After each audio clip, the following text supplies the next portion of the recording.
बहुत बढ़िया भजन लेके आयल बड़ी रउआ लोगन के। अच्छा लगी तो प्लीज वीडियो के लाइक कर देम, चैनल के सब्सक्राइब कर देम और चली भजन सुन ली। भंगिया डोले धतुरवा डोले मोर मनवा डोले ये गुरुजी।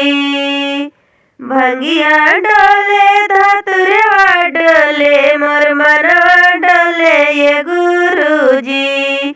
गौआ के लगवा पागल कहेला दर्शनवा दे दिए गुरुजी। गौआ के लगवा पागल कहेला दर्शनवा दे दिए गुरुजी।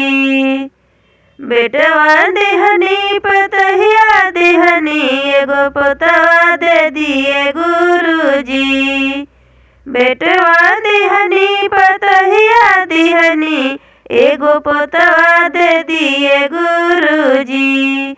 बेटिया देहनी दमदा देहनी एगो नतिया दे दी ए गुरुजी। बेटिया देहनी दमदा देहनी एगो नतिया दे दी ए गुरुजी। भाई देहनी भौजाई देहनी एगो भतीजवा दे दिए गुरुजी।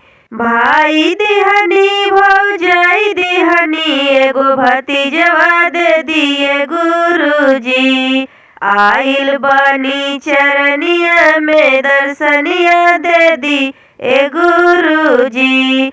आइल बानी चरनिया में दर्शनिया दे दिए गुरुजी।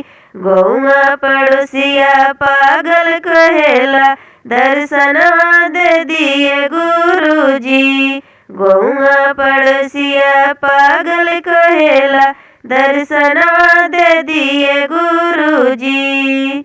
हरिंदर भैया 3 गो सुतरवा देहनी।